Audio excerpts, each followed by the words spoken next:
Hello.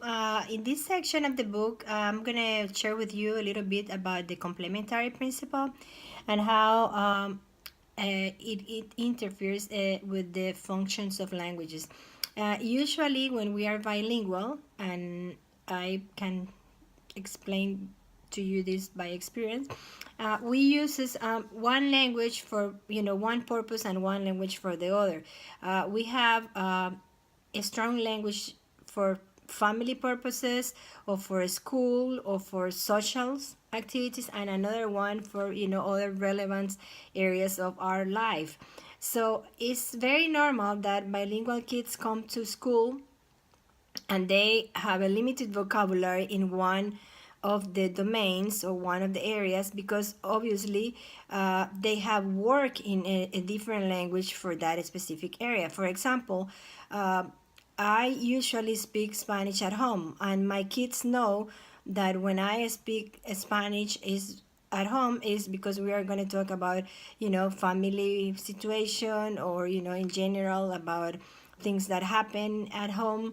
But when we want to speak about professions and about education and about school, we always do it in English, and we switch very naturally. So the same happened to these kids.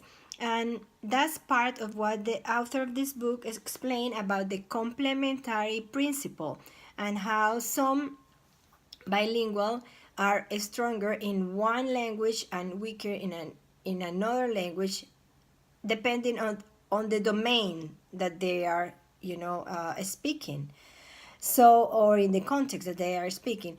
So for example, if you learn mathematics in one language when you were a kid, usually you keep counting in that language, but it could happen also that you learn some of your mathematics, advanced math, maybe in another language, and then you switch. Like for some operation you do it in English, for some operation you do it in Spanish or French or your other language. The complementary principle explain how you really have a limited vocabulary in one language, but you complement with the other. That means you use your other language in that other domain with that other vocabulary, and at the end your vocabulary ends being very, very rich, because you can in both languages, in two or three languages, you can speak about the same domain. And the some impact of this complementary principle is the fluency, of course, and the language dominance.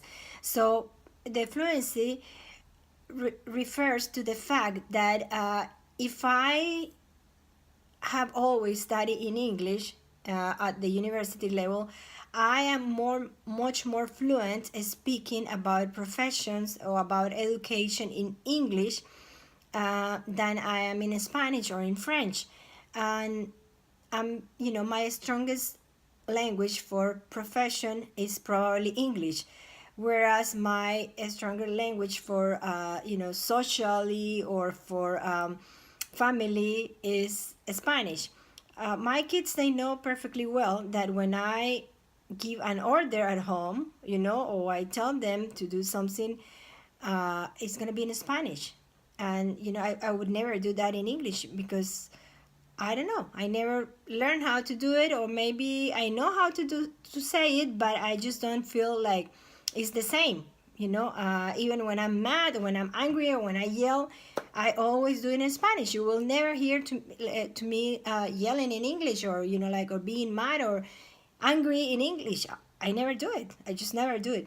However, I would always do other things in that language. So it's important to know that about the kids that come to us, because maybe they are used to use one language for one purpose and another language for another purpose, and I think that's okay. I don't think we have to tell this kid, speak English, don't speak Russian, because maybe socially they feel better to speak Russian to their friends, and that's totally okay. So we have to really be careful, and use the other language, for the purpose of teaching them other things in English, or but don't just let that other language go, because it's very important. It has an important part of vocabulary, it has an important part of their feelings, and it has an important part of that can come and complement the English language that they are learning. Okay, that's all for this section, and thank you very much.